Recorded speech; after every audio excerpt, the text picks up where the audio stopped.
Oh my word, this is an awful lot of cards. This is the 7th Citadel. I have been waiting for this to show up from Kickstarter for years, and it finally has arrived. Let's go ahead and take a look at the website here. It has some really cool resources here for the 7th Citadel at the very top. If you click on resources, you can go to downloads.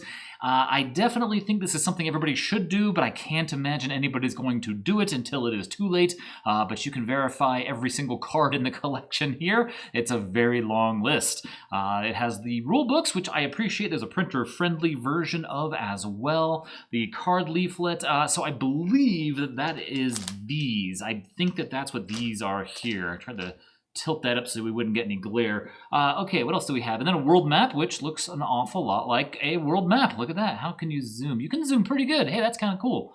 That's kind of neat. I think the map is with the leaflet here. So here's the Board Game Geek page for it, and it came with a number of expansions here. The Final Throne, I've got that right here as well. Alembic of Valengard, if that's how you pronounce that word, that's over here as well. Knowledge is Power.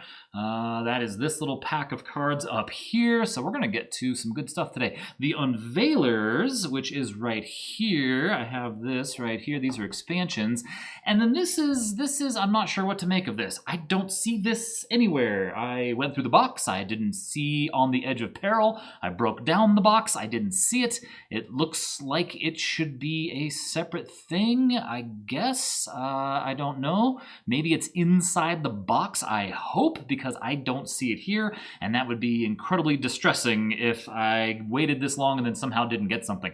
So here's a look just so you can see all the cards in the game. There is a ton of cards. Let's take a look at this here. This is so this is an 8-page printable, and there is a printer-friendly version of this too as well, and I believe that's just this here. I paid for them because I thought it would be just super cool to have actual physical components, so it was a little extra, like $5 or something probably to get like 5 more. And then of course it has the rule book here, which I appreciate, a high-quality version of a rule book. 28 pages long here if you need to take a look at the PDF. So there's no reason to drag this out, make this take a million years. Let's just start opening some boxes and see what we have here. Now this I imagine there's one in the box, so I think we can just skip this. This is like a 5-pack. I lied, a 7-pack of these things here, so I don't think we need to bother with that. I think all of these cards we can do, or the expansions rather, we can do later. And this here is the quest item cards binder. Now, if any of you had, I just had it, there it is. If any of you have the 7th Continent, which is also an amazing game, just an amazing game, they had a very similar item there as well. It was, it's just like a little booklet, little booklet here. So let's get this open, see what this looks like. This doesn't need to be a 9-hour video just to look at some pieces, because most of it's going to be cards, and I don't want to spoil cards in an adventure game. And so we're just going to open it up, take a quick look. Oh, this is cool. Hey, that's neat. I like the look of that. All right, and it's kind of green in color if it's not coming through properly. Let's see. Yeah, see? Kind of green. All right, so yep, and just like the other one, which I think was brownish. I don't know where it is. It should be right off to my left, though. I just don't see it. Oh, I see it. Yeah, it is. It's brown. This will hold your cards. I don't recall, and just from the looks of it, I'm going to say probably not. If it'll hold cards that are sleeved, you'd think that would be a concern or a consideration, but I don't know. But yeah, I really like this book. I like just little things like this, especially if they fit in your game box. So let's, oh yeah, here, okay, so here's the other problem with this game. I said it was a lot of cards, right? So I'm kind of cheating right now because there's a whole other box here. Right, so let's take a look here and see what is in the storage box. Now, I'm hoping, so we know there's a whole mess of cards in here, sleeves. I am very particular about my card sleeves. That's a good word for it. And it's a hard sell to get me to buy a set of card sleeves that are not from certain companies. However, the ones that came here were such a good deal, and you kind of need the storage box anyway. I had no choice but to go with it. So these boxes are massive. They're actually slightly larger than the 7th Continent boxes, of which I have 3 of those. So maybe it's sort of just a lesser of two evils here. So yeah, oh wow, this is just, yes, wow. Now that is a chunk of sleeves. Look at that. I love it. Nice. Okay, so a lot like 7th Continent, you have these trays in here to keep your cards nice. In order, so they're not sloshing all around the box, and you can take out whatever set that it is that you're using. This is wonderful.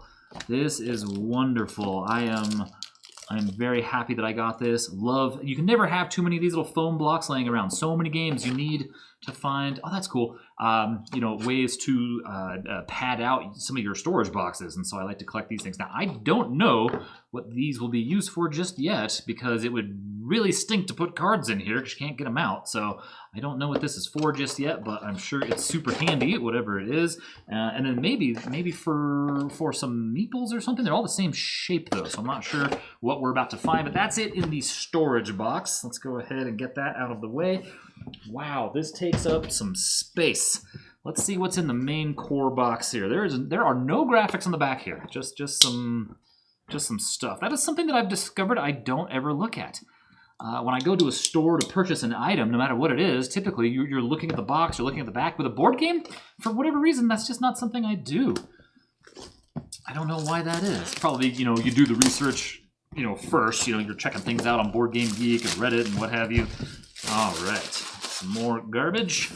Let's take a look here. Oh, it's been a long time. Okay, since this game needed to arrive. So this is just a bookmark, it looks like. All right, this is, card 000. I love it. Let's see here. Maybe can I put this out here so it shows? It doesn't work very well because it's kind of green.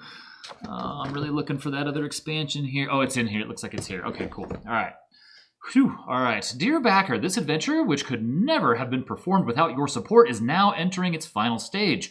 We would like to express our gratitude to you, both for the trust you placed in us and for your patience. The 7th Citadel was a titanic undertaking, first because it has such a narrative dimension, approximately, 250,000 words in it, twice as many as the 7th Continent, but also because of the improvements made to its gameplay, particularly the use of the take this card if available in the adventure deck icon, which enabled us to remove a large number of unnecessary cards, replaced with high-value written and or illustrated cards. Through this note, we also want to thank all those who worked on the project. There's a whole list of names. See, that's awesome. That's really cool. I kind of wish it was just like a card, though. It probably wouldn't fit. They could have made the print a little bit smaller. It is now time to set off, or for you to set off and explore the collapsing lands. We hope you enjoy the journey and bring back many memories from it. So that's. I really do appreciate these things when they put these in the Kickstarter versions, because it does make it feel just a little bit special, right? The rulebook, okay, so it's been years since I've opened the 7th Continent box, and I feel like my fingers can tell you that this is the exact same quality paper and everything, just so you know what you're to expect, although it's larger, right? It's probably a little bit larger to fit in the slightly larger box. I remember this game. I didn't play a ton of it. Not this one, of course. I'm talking about the 7th Continent being a lot of a really great idea and a lot of fun. And I did not put as much time into it, mainly because, like every other game, you just don't have the time. And so I keep buying these very large campaign games and never having the time to get into them. All right, so what is this now? I'm not certain what I'm seeing here. This is, what is this? I thought, is this a giant map? Again, I've said this wouldn't be the first time I've said this. You would think, what is this? You would think that I would know. It smells very vinyl-y. Oh, wow. And those are pockets? Oh, that's wild. I'm not quite sure what to make of that. Well, okay. So it's you know what it smells like? I know everybody in the world knows this smell. It smells like you just opened up a summer beach toy, brand new, like an inner tube or something. Holy smokes. Like water wings. Oh, wow. It smells exactly like that. That's a little unfortunate that it's so messed up, from being folded up in the box. Not much you could do about that. But one thing that I've found, some of you out there like me have a table with a mat on it. And a lot of these things can be flattened out if you just slip them underneath your mat. You don't have to be playing a game on it. The mat weight itself will just take some time, and over the course of a couple of days or weeks, depending on how bad it is, and this looks pretty rough, we'll eventually get you there. It will help flatten it out. So That's really cool. Okay, so this must be. Oh, they came with some. Oh, how's that for wishful thinking, huh? So I of course did not pay attention to how many of these came in the game. 1, 2, 3. It looks like 4. So I paid for the $5 pack to have them professionally printed. I really like these. You know, like I want to have something that's nice when I play a game. I don't, you know, printing them out yourself is just fine. But having something, you know, and it's functional and it gets the job done and everything. But like having something nice and high quality feels really good. I do wish they made one of these like dry erase or something, right? So you could use wet erase or dry erase markers, just like a super high quality one or something, but this will do. We have the dialogue book here. I don't want to bury these little guys. Okay, the dialogue. Oh, this is a book. Look at this. This is thick. I wonder what goes right there. Look at, oh, that's, isn't that, oh no, it's not. I thought that was the, oh yeah, it is. That's the logo for all the little, you know, chapter bits here. Okay, cool. So again, I don't want to spoil things. That's not what this is going to be. This is going to be just kind of a component check. I do not want to see any spoilers. You know, you can't possibly read this. It's too blurry and I'm going too fast. This is 87 pages of text here in this book. Oh man. The downside of getting these campaign games and having not played the first one is that you don't want to go back to play the first one. You know, you never think to yourself, well, I'm going to go play the first one because now I have it's like Gloomhaven and Frosthaven. Well, I didn't quite get to Gloomhaven, but I have Frosthaven now, so I'm going to play that instead. Or I'll play Gloomhaven first and then jump right in. Yeah, because, you know, we all have time for 250 different scenarios of Gloomhaven. So this says A New Beginning. This is a little campaign book, introductory scenario, The Collapsing Lands. Oh, cool. Okay, and I think I briefly started to talk about the manual. I remember it being very easy to play. Like, it is not difficult at all. It's just, it's very straightforward to play. So it shouldn't be very hard to get into this one either, I would imagine. This is 10 pages long. Not a lot of art for this game. I mean, I imagine on the cards there are, but like out there in the world, there's not a lot of art out there. I couldn't find hardly anything. Like, it was rough to find that 7 Citadel graphic you see up there in the corner. It really took some doing to track that down. Like, I've never seen this before, I don't think. All right, this is Drums of Desolation. Holy smokes. This is introductory scenario. This is 10 pages long. No wonder I've seen people have video playthroughs of that, because Drums of Desolation here is 55 pages. What? Oh my. Okay, look at all of this. Oh wow. Okay, and I don't know, does this break it down into different chapters or something? I have absolutely no idea. There's a whole intro section here. That's the last page. So yeah, and I keep seeing like the word conclusion in here. So I wonder if this is interlude, like different things. The mine. There's the levitors. Yeah, see, there's different things going on in here. This is crazy. I like it. And then I can't read that. Some fonts are brutal, and this is one of those. Datakime's Awakening? I don't know, but that looks like the only other little booklet in here. And this is also a long one at 43 pages. All kinds of nice looking gross stuff here. So, you know, we're going to see some pictures. There's going to be pictures, but, you know, we're not going to know too much about it. All the details are going to be on the cards. So now... oh man, oh look at that. Okay, so there's a little tiny minis in here. Oh, they're taped. Of course they are. Well, let's see here. What do we have in here? This thing looks like a hit point counter or something maybe. There's stands in there, like for standees. There's some numbers. I have such a hard time getting this super sticky tape off. Yeah, there we go. Okay, so what all is in here now? We have, oh, the little magnifier for olds like myself, right? I can't see, so this will help me. We have some dice. There's some dice in there as well. They're black and yellow, and I don't know if they're standard dice. They appear to be 2, 5, 3, 4, 1, 6. Yeah, so it looks like 4 standard dice and some standees here, and these insanely tiny miniatures. Holy cow, those are small. Okay, that one's blue. None of these are going to show up very well. Okay, so we have 2 of these now. I don't know what good that'll do us, but there we are. These are plastic. Of course, I wonder if any of these show up well over here. No, nope.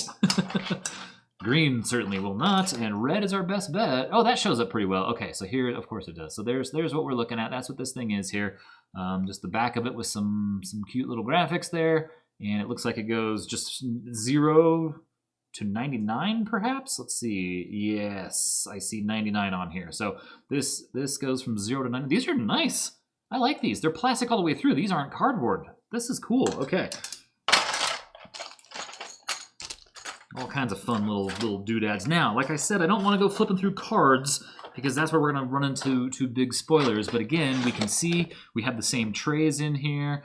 I love it. I love how I don't know which one's which, so I don't want to do anything weird. I mean, no matter what I wind up putting on the screen, you're not going to remember. You're going to forget by the time you ever actually play this. But one of the things I loved so much was just the way that your world gets built in this game, right? You put these cards down and it tells you where you can go, things that you can do. Those little square icons there are, that's probably go there and investigate or something, right?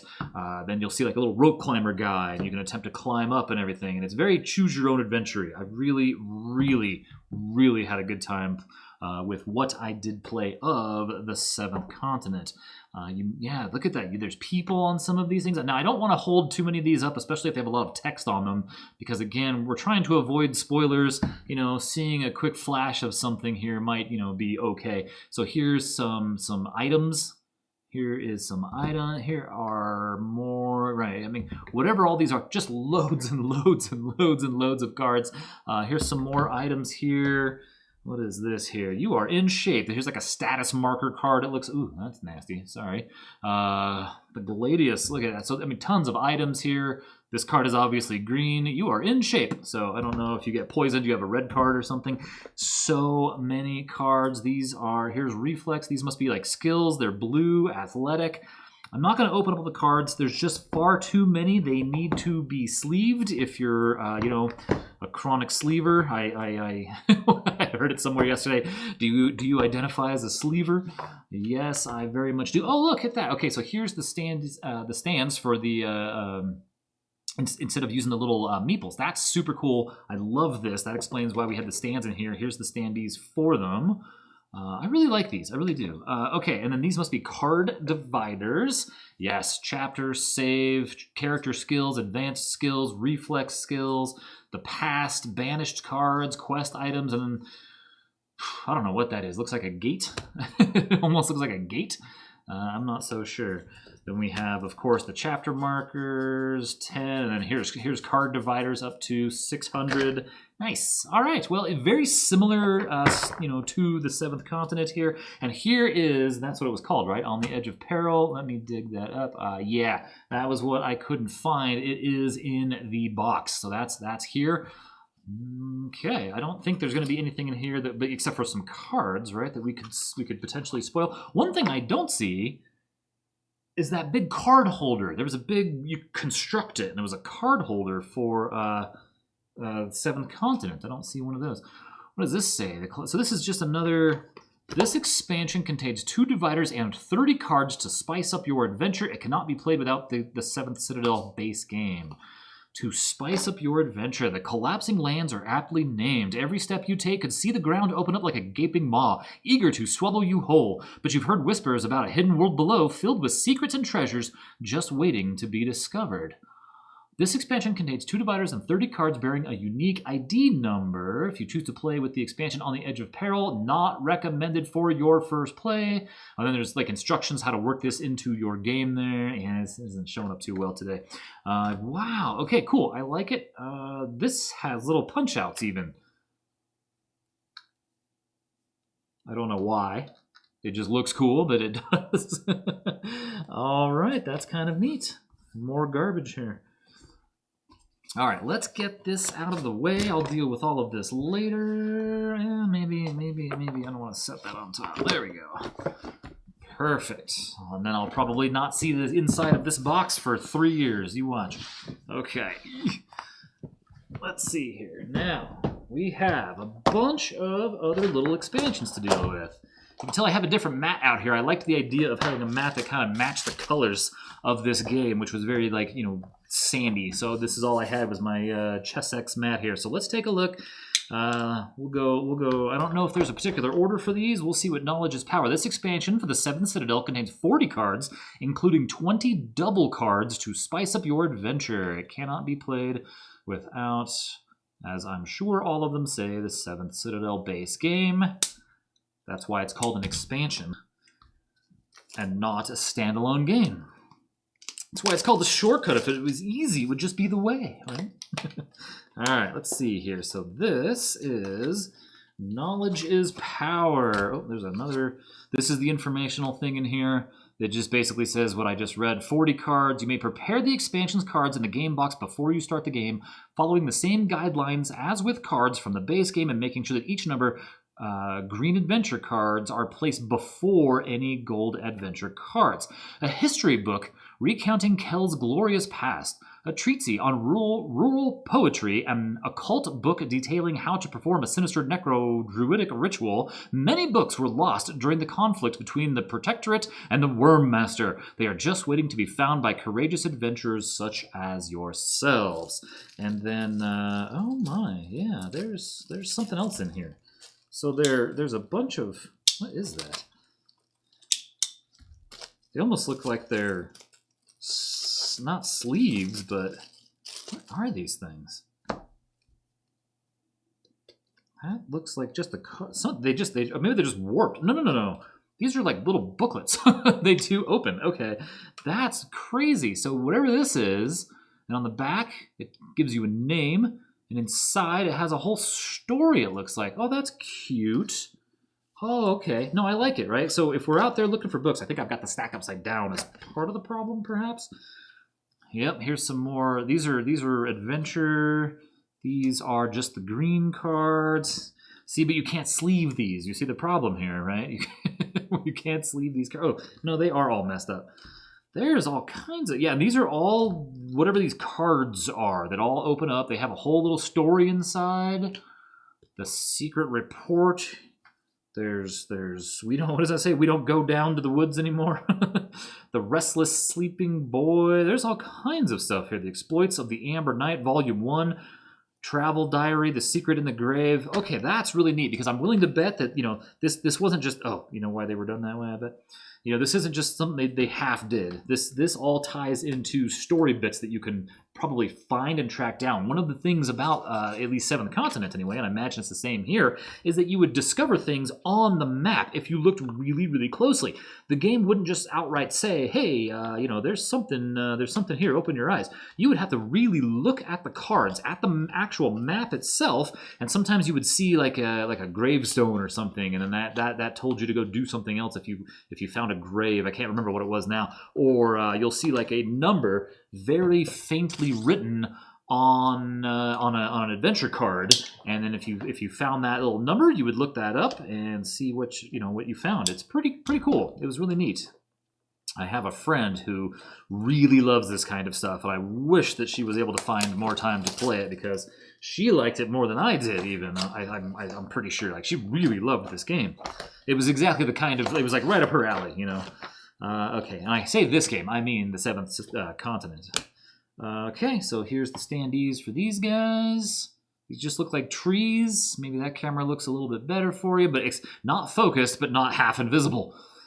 What can I say? The Unveilers. Commonly called Unveilers, these ladybugs, as big as a fist but completely harmless, are familiar to arcanists, treasure seekers, and other intrepid adventurers. Unveilers are attracted to magical emanations like flies to a rotting corpse. Spotting a swarm of these critters is usually a good omen, but maybe some magical items are better left buried. This expansion contains 6 Unveiler figures and 30 cards to spice up your adventure. So some more stands, and then here's that little card. Yeah, it's just what I read to you.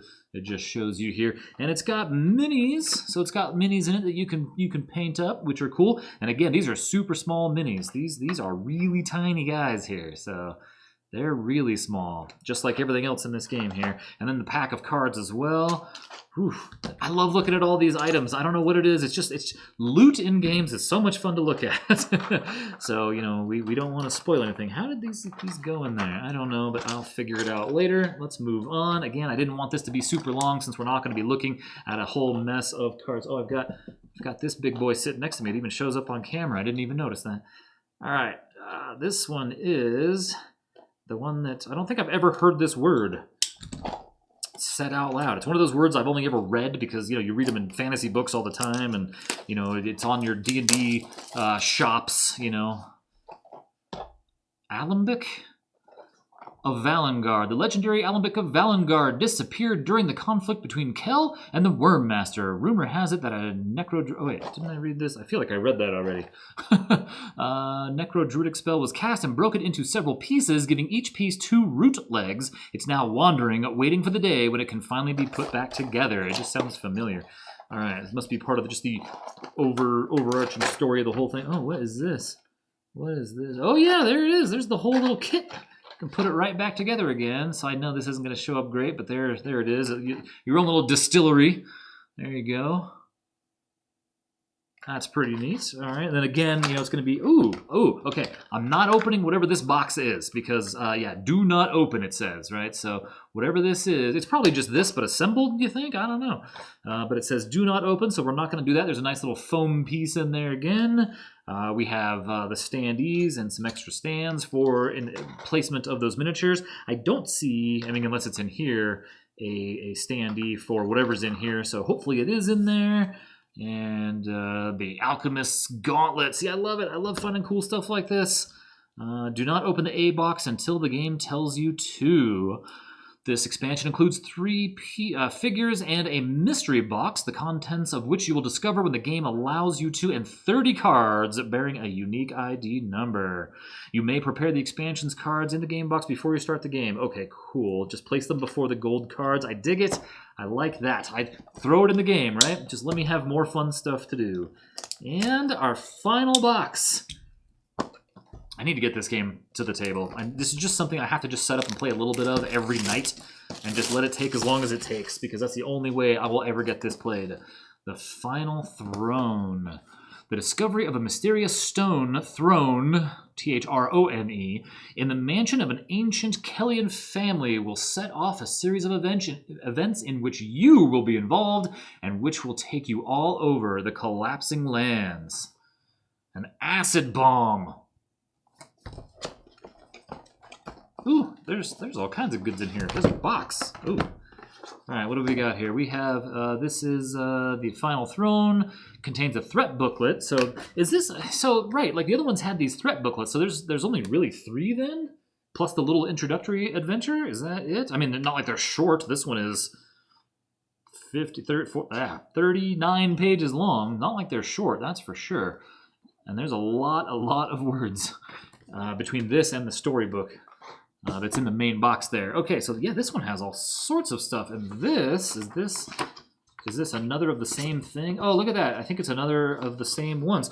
And, if you're me, yeah, I think this is the same thing. If you're me, you wind up using the one that's creased first, right? Like this is the first one that gets used because it's creased, right? The rest of them aren't. So this is the one that you use. That's just how my brain is going to play that. The discovery, let's see. Once ready to play this new threat, prepare its cards in the game box before you start the game. Follow the same guidelines as with cards from the base game. Make sure that each number green adventure cards are placed before any gold adventure cards. Also and there's like a symbol here that I don't know what means yet, but the top one there. Adventure cards must always be placed behind the darker one, so those behind the darker one, adventure cards of the same color bearing the same number. That's something good to know as well. And yeah, look at this. This one has loads of cards in it. Card number 65. I'll call these weird little symbols and everything. It's not that hard because they wound up doing like different symbols for just like action, right? Like on this card here, you have a little map, it looks like, and then an eyeball. But in the game terms, it's just like attempt that action, right? Like they're not 47 distinct actions. Like they are, but they're not. It was very straightforward to play and get into the 7th continent. I imagine good things from the 7th Citadel as well. I have my sleeving work cut out for me because this bad boy said it came with 1,300 sleeves, so I imagine you end up using 1,300 sleeves. So thanks for watching, everybody. That was the unboxing of the 7th Citadel with hopefully as few spoilers as possible, and I would love to hear how everybody's adventures are going in this game if you've already got your hands on it. Take care.